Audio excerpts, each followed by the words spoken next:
Many people might have seen the viral video that went out a few years ago. Ronnie Pickering, did you see it? You know who I am? Ronnie Pickering. Who? Ronnie Pickering. Yeah, I remember the video. I never really understood the context of it. Like, what? It was like Ronnie Pickering were getting fucking road rage because somebody on a scooter had... But like, why did he... I thought it was maybe was he like a small-time gangster or something, so he thought the person should know who he was? I think so, potentially. Right. Yeah. Who? Ronnie Pickering! The funniest part of that is when is it a cyclist next to him? A motorbike Says to him, I don't care who you are, fucking Johnny Pickering. The winners and the cyclists caught there. All right, so if I were to have my Ronnie Pickering moment, of which I've only had a couple, if anybody's going to see me get into a street fight, it's likely going to be outside Aldi when some absolute fucking ball bag has parked in a parent and child bay when you as a parent need a parent and child bay. Now, like, you guys are going to have to just like trust me on this one. Getting a fucking kid out of the car with a pram and all the shit that goes with it to go do some shopping is an arduous experience. And in the parking bays as they stand now, you can't get you can barely get a kid out. Do you know what I mean? So you need the parent and child bay.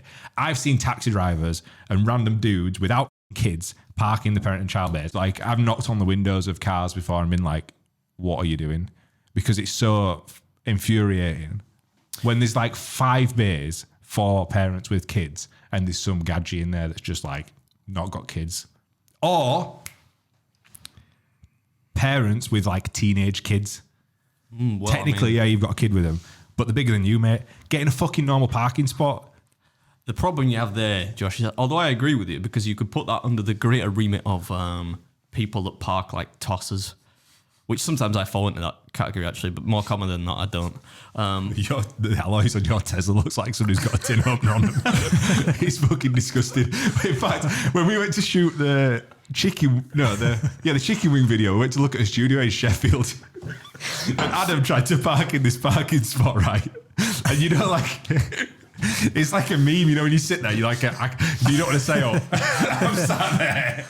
And Adam's angrily trying to park his Tesla, and you can hear it down this curb. And I'm like, oh, fuck. And in my head, I'm thinking, just go to the left a bit, mate. Just go to the left a bit. And he's like completely fucking it up. And then every time you try to rectify it, you make it worse.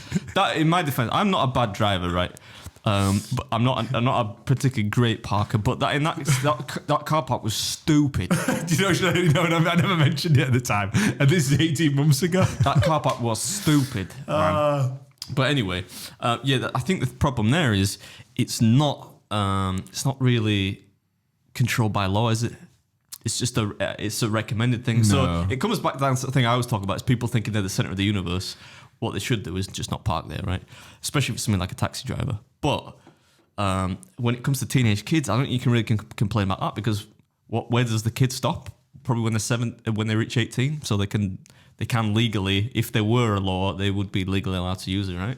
Should Google see if them parent and child bays have got like some sort of age limitation on them? But even if they have by recommendation, they're not controlled by law. No, they're not. It's not a law. But like if it recommends that, right, it's for parents with children under 12-year-old. Well, like, it could quite possibly, you know. Yeah, if it recommends like PG-13. Do you know what I mean? Like 13's the cut-off age. Under the age of 12, I think. It's more of a rule of thumb than an actual... Yeah, well, that's why I'm not disagreeing with you. I'm saying simply the fact I was curious about law, that. Right? Yeah. There is no law, so... That's why you've got to take law into your own hands. And I genuinely, like, if anybody sees me fighting in the street, that's where it'll be. It'll be in Aldi car park at 10 o'clock where on a Sunday everyone's morning. so, like, malnourished because they're eating Aldi food that you can get the better of them. I'm joking, by the way. If anyone gets mad about Aldi, the food is fine.